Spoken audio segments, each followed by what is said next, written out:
everybody. This is Jourdan Rodrigue, and I am so excited to share with you a new capsule series for NFL Daily called NFL Daily Power Players. As many of you know, I love football. One of my favorite things about the NFL is learning about how teams are built, how decision makers from coaches to executives to scouts to players think, and the process itself of the sport. How people do football is the coolest, and I know you think so too.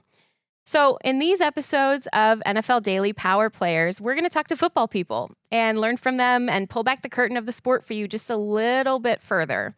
We'll sprinkle these into your feed from time to time, a little extra treat for our loyal listeners. Today, I'm interviewing Brandt Tilis. He is the Executive Vice President of Football Operations for the Carolina Panthers, and that means he's basically the central hub of a vast command center. Brandt directs everything from how the Panthers use their salary cap and handles contract negotiations. He runs their operations, including analytics, data, video, and related tools. He handles the CBA and other legal or NFL rulebook matters, and he works with GM Dan Morgan on scouting and talent identification in free agency and the draft. Brandt is a football lifer. He worked his way up through the league for years and spent the last decade and a half helping to shape what we now know as the Kansas City Chiefs dynasty. And yes, that means that he has 3 Super Bowl rings. He loves to build things, which is what drew Panthers owner Dave Tepper and GM Dan Morgan to him back in 2024. And that's great news for us because we love to know how things are built. So let's get into it. Here's Brandt Tilis. Brandt, hi. Thank you so much for joining me this week. Welcome to NFL Daily Power Players. So now moving forward, I guess you can introduce yourself as Brandt Tilis, power player. I know that really would be right up your alley about, kind of fly in league circles, I would imagine. Oh, there's no doubt that people would never give me any kind of grief for calling myself a power player, especially my family. Yeah, well, we're so happy to have you. We are so excited to talk to you today. And I really want to start with this because this is like, when you ask people, are you a dog person or a cat person? Like, this is the defining quality and question to discern someone's personality in my book. And that is, why football? Why did football become your career? Why?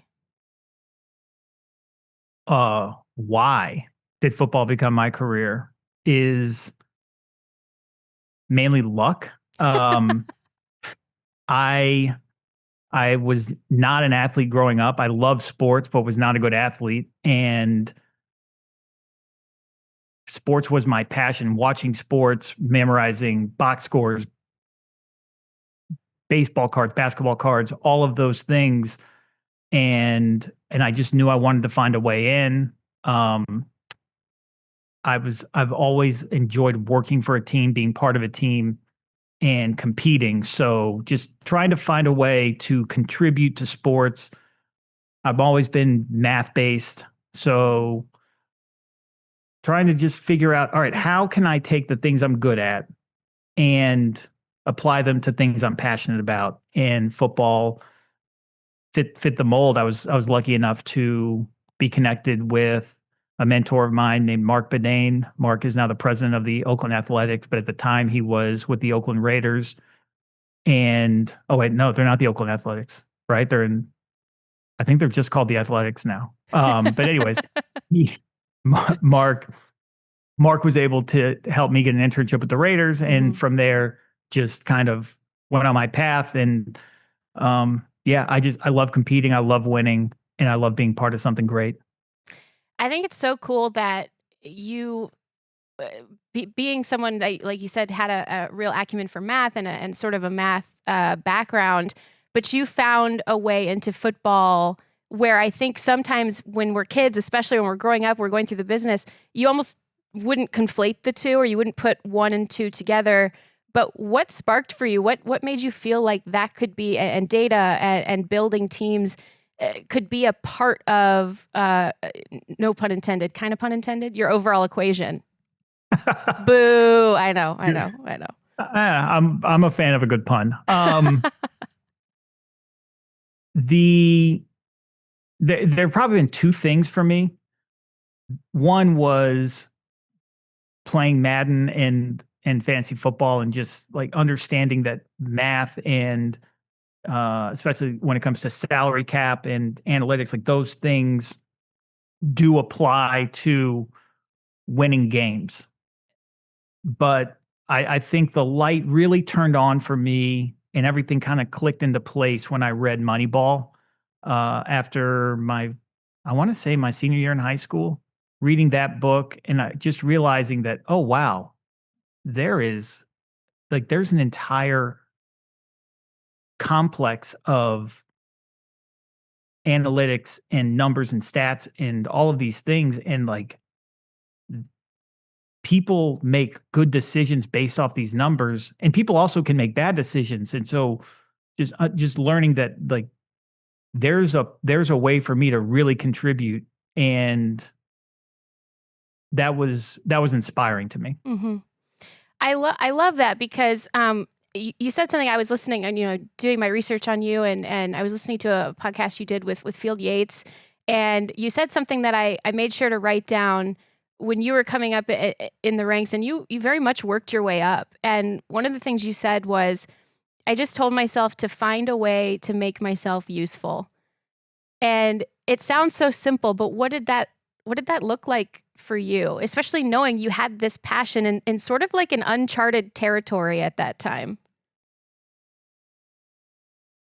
Making myself useful was not easy. But it was being very aware of what was happening like all around me.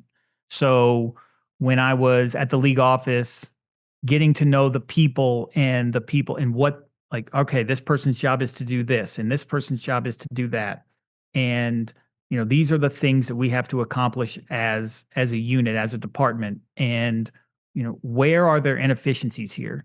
And so like one of the kind of most, let's just call it, boring things for my department league office to do with something called deferred compensation, which is a bad word to agents because it requires funding. I can get into all the details here, but essentially teams have to show the money that they have guaranteed to players for the next year. They have to put that into an escrow account. And for the longest time, trying to figure out how much money would go into these escrow accounts was like one of the worst jobs in the department. And so it fell like onto me as the lowest person on the totem pole there, and just showing like, oh, okay, like here's actually an easy way to do this. Here's a different way to look at how to track these things.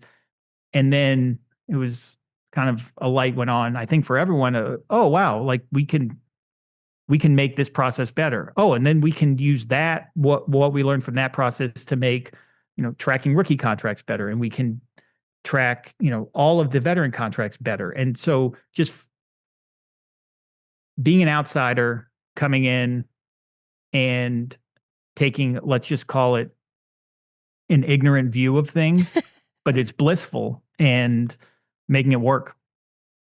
I love that because, when you leave the league office and then you go back to working for teams, so much of what you're also doing, as well as trying to, kind of maximize your lane and then also discover new lanes, scouting and talent identification and X's and O's, beyond what you had already known and all of those things. You're also trying to explain high concept things, especially quantitative and mathematical things, to football people who respectfully don't always want to hear those things or want to even dip a toe in that water.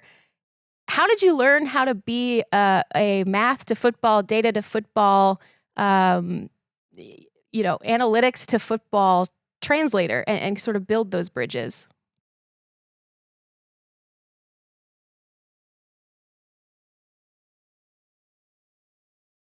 I've always been able to connect with different kinds of people. So that's one way is making friends has always been fairly easy to me. So just talking to people, getting to understand, all right, this is what this person's interested in. This is how to reach this person. This is how to connect with this person. I've always been able to to kind of figure that out. Sometimes it might take me a minute, but I can figure that piece out. But the other thing too is, and you know this because you've been around teams, like you've been embedded with teams. Football people are much more curious than I think the public gives them credit for. So when I was in Kansas City to start out, and we had coming up with me, like at the bottom of the organization, it was Ryan Poles, it was Field Yates, it was Mike Borgonzi, Ryan Nutt, who's the one of the VPs of player personnel at Kansas City. They were all very curious people, and they wanted to know as much as they could about the salary cap, about analytics, and I wanted to know as much as I could about scouting, about how to build a team, how to look at players, how to deal with coaches, all those things. So we were able to kind of grow together. And then another person who I'm sure you're familiar with, who was really helpful there, was Ray Farmer. Ray would always just push us, and just sometimes even to the point of annoyance of, he would play the devil's advocate. Even when he didn't believe it, he would just say, okay, well, defend that position. Okay, you want to trade a 6th-round pick for this player, defend it. And he may agree with it, but he would force us to just dig a little deeper. And so I think just building those relationships was really helpful to me, and I think it served me well. There's such a communal, I think, process element to it, right? Because if you walk across the office, it's the same conversations happening. The offensive coordinators trying to get their calls onto the play caller's call sheet for that game, and arguing the why of things, and trying to make convincing arguments, right? And I think so much about football is functional argument. And I guess we would call it problem solving, but I guess that takes a skill to argue, but I have not mastered it personally, to argue, but to do so functionally. Yeah, well, and that's the beauty of working for a team, is everybody we just want to win. So whatever gets us to winning is where we all want to be. And I think as long as there's respect to someone's viewpoint, and then at the end the decision is made and it's our decision, so long as we're there, everything else is just a conversation. And you never let it get personal, and it shouldn't, and I don't think it ever has, at least in my experience. And it works. Love that. And Brandt, Carolina is building something, in my opinion, a team very near and dear to my own heart, is really building something solid. And to me, it's keeping an eye on some of the, I guess, more chaotic moments that have happened, the late game wins, late game losses, things that are can be so up and down through the course of the season. But it takes a collective talent and this collaboration that you and Dan Morgan have, and then the people in the building, to kind of ride those waves on the one hand, but keep an eye on the long term too. And I guess I wonder, regardless of what happens over the course of a week by week result, like, how do you pull data points from what could be valuable from those wins and losses without getting too caught up in the wins and losses? Like, how do you take a long-term look at what's happening to the team in the short term?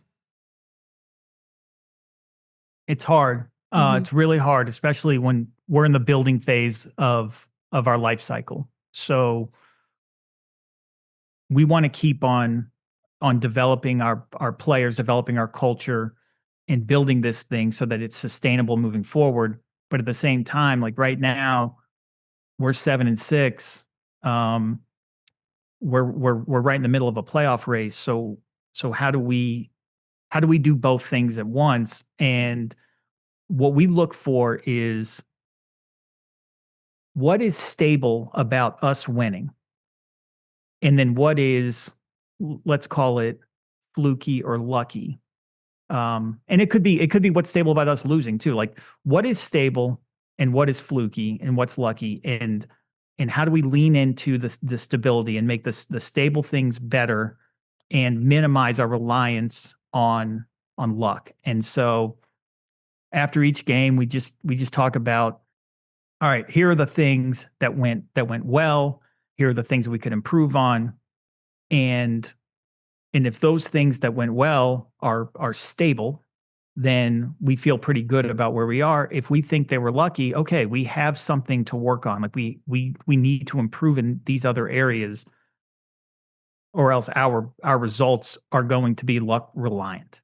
And like an example that I have of this is, and sorry, I have to go back a long ways because it's like the core memory, if you will, of this is my first year in Kansas City. It was 2010. We played the Cardinals, and we beat them. We beat them pretty good. We beat them 31-13, and there was a third down play. We were up 7-3. There was a third down play. Tim Hightower. Do you remember Tim Hightower? Mm-hmm. Yeah. So Tim Hightower gets a swing pass, makes a guy miss, and he's running for the first down.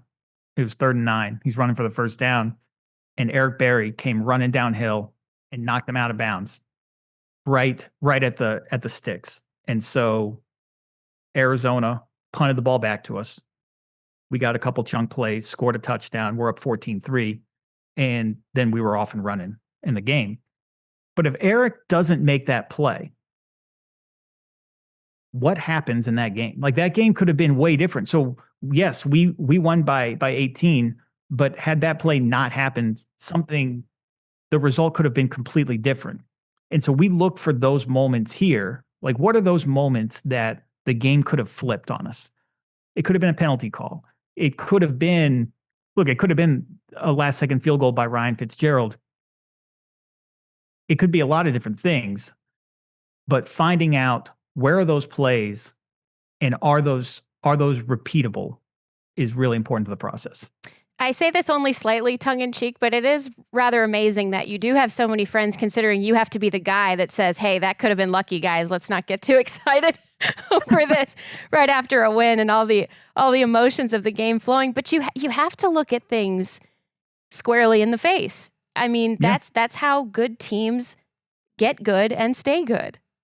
Yep. Yeah. And it's a core tenet of ours here, is just being truth tellers to each other. I love that. Here on NFL Daily, we love to take analysis and turn it into a game. It is our way. And you seem to me like just the perfect person to kind of play this team building game with, especially because I do think you think about things in, like you mentioned, and like we've talked about, such a, I would say, microscopic and telescopic space at the same time. So if you're building a team, Brandt, you're starting from scratch. There's no groundwork in the organization. Let's say this hypothetical team on Mars, right, that exists. And you're building from scratch, and you can only make 3 very important core decisions. And we'll go one by one. What's the first decision that you make? On Mars? Well, let's that's going to be oxygen. No, I'm just giving you a hard environment and atmosphere, not burning up. There's 3.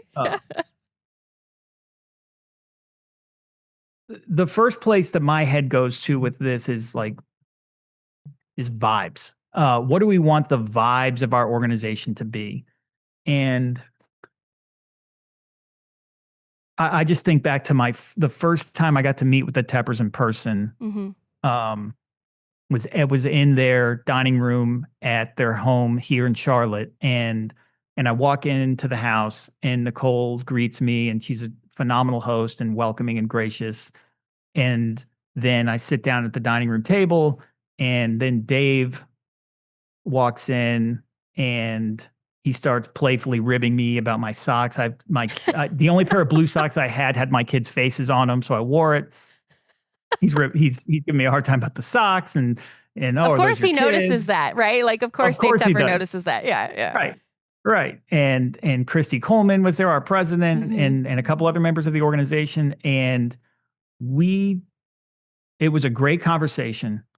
And it was, you're not you're not supposed to use the word comfortable in football, right? Nobody wants to be comfortable, but so I'll just say it was secure. I felt like I was sitting around my family's dining room table with my parents and sister and brother and aunts and uncles and cousins. And it was banter. It was disagreements. It was agreements. It was playful. It was fun. It was curious. It was exciting. Like, it was all of those things. And so I felt coming out of that conversation, like, okay, this is pretty interesting. If these are the people who own the team and they are this open and they are this enjoyable to talk to, I cannot imagine what the rest of the building is like. And sure enough, I walked in the first day I was here and it was that. And so that's not every building, right? Some buildings are going to be different. Some buildings are going to be like a little more corporate, right? And then like some more, some industries, they want like a boiler room type atmosphere that's like go, go, go, go, go. Like that's us at times, but not all the time. And so then like I just think about, along with vibes, like, all right, what are the words that we're using? How are we communicating with each other? One of the things that we're big on here is trying to not use absolutes. Always, never, definitely, no way. And being more curious. And so I think once you set your, like, the vibes, as I just called it, I think you're in a good spot. I love that you include language in that, because I think that failure to sustain a universal language, whether it's the language of your scouting department or the language, like you just said, how people speak to each other in the building. My theory is that's the number one reason why teams fail.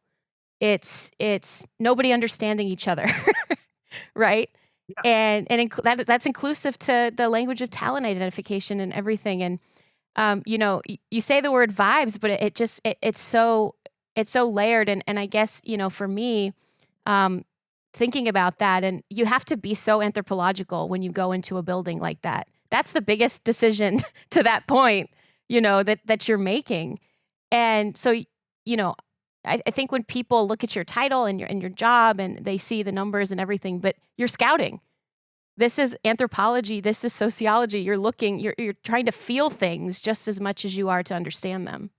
Yeah, no doubt. And it's hard, but it's also fun, and it's rewarding. And if you're doing it with great people, like we've got here, we've got Coach Canals, we got Dan Morgan, we've got a whole staff of people who they are like-minded in that we're just driven to win. We just want to win, and we just want to put a good product on the field and make our fans proud.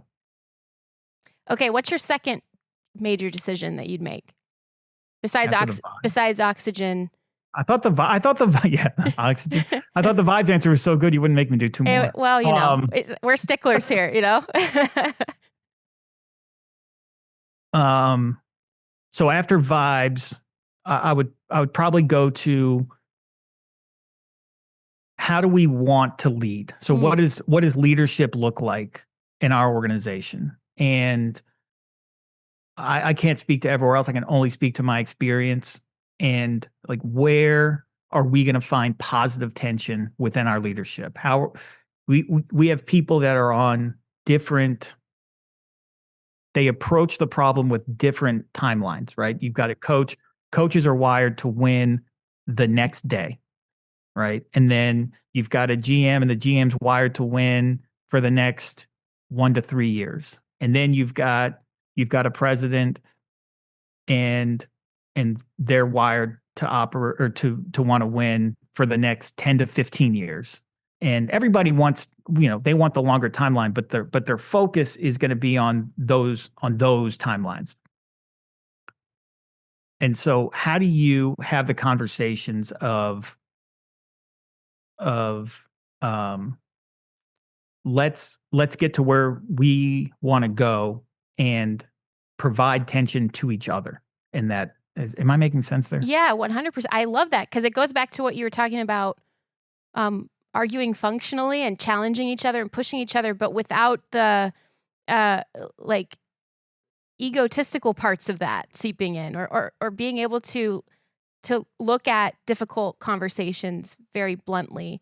And I think and I love the process you're building these with, because it does start with number one, you have to make sure that the dynamic is correct and the language is understood in the building before you can decide how much you can push people, even when you understand their problem solving is all coming from a different angle. You're all trying to get to the same goal. So far, Right. I got to say I'm pretty impressed, because I think when you give someone 3 decisions, to build an entire team with, they're like, well, okay, quarterback, head. But even before that, you have to have these fundamental things in place before you can even think about roster decisions, before you can even think about, what the nuts and bolts of the actual team look like. Right. And so for us here in Carolina, like we're building this. Yeah. I believe we're building it the right way. Time will certainly tell, but I think we're on the right track here. And the tension that we all provide to each other, and I'm very fortunate to be part of the tension that I can provide with Coach Canales and with Dan. And the tension that's happening in those conversations is what's helping to drive our building process. And then, you combine that with Coach Canales' positive energy and the fact our players are playing hard, and the results they're coming. And some of them are there, and I think the best Panthers football is ahead of us. Well, again, near and dear to my heart, that makes me happy to hear. I've had so much fun watching you guys this year too, and a great answer to that question is not going to let you off the hook for your third major decision that you're making here on Mars.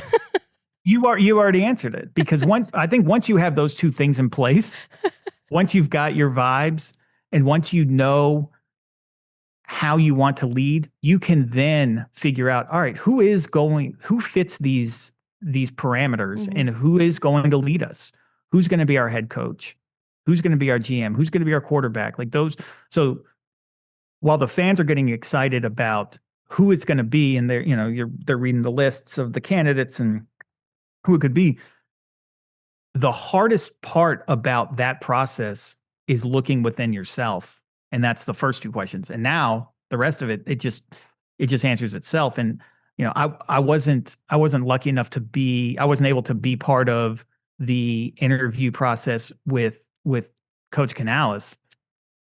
But I mean, this is the same process that we used when we hired a lot of good people who work here now, who are helping us win, like Denny Callington, our head trainer and vice president of medicine, Josh Hanks, our director of performance, and Eric Eager, our vice president of analytics.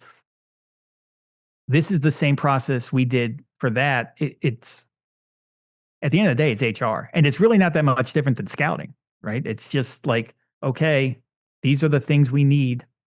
Let's find somebody who fits those things, rather than being compelled by a great interview, right? Like right now, I'm wearing a vest right now. Like I look like I just gave a really good PowerPoint presentation. Don't be fooled by this. It's all about what you actually are. Oh man, I love that. And that speaks again to kind of your more anthropological nature and the curiosity. It's a breath of fresh air, Brandt, honestly, because there is so much curiosity in that building, and a thinking of what's around the next corner and how do we do it together, and you feel it, and I've felt it for a couple years there now, and it's exciting times. I'm very aware we've taken up way too much of your time today. But I love talking to you about this. I love talking about how people build things, and I know you love to think about how to build things, and so we're real grateful to you for joining us on Power Players. If you don't introduce yourself one time at least as an NFL Daily Power Player over the course of like the combine or something like that, I'll have an ear out for it, I think. Send a T-shirt. Get T-shirts made and send it. We'll get you a vest. You're wearing a vest. A quarter zip. We'll put it right next to the little Carolina Panthers head. There we go. Perfect. Or socks. I guess Dave Tepper would notice if you had it on your socks. Oh, he would definitely notice the socks. We have a video from the draft room of him making fun of my socks too. That's incredible. Brandt, what a pleasure. Thank you so much for joining us today.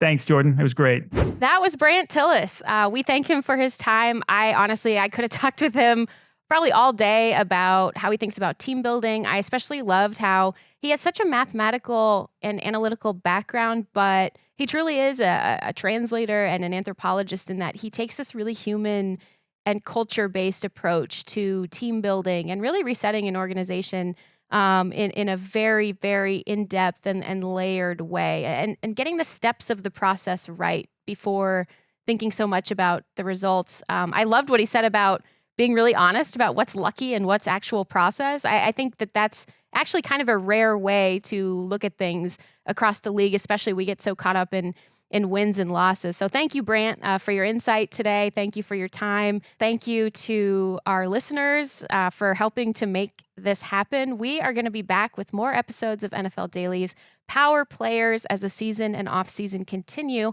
And you can find those and every episode of NFL Daily wherever you get your podcasts.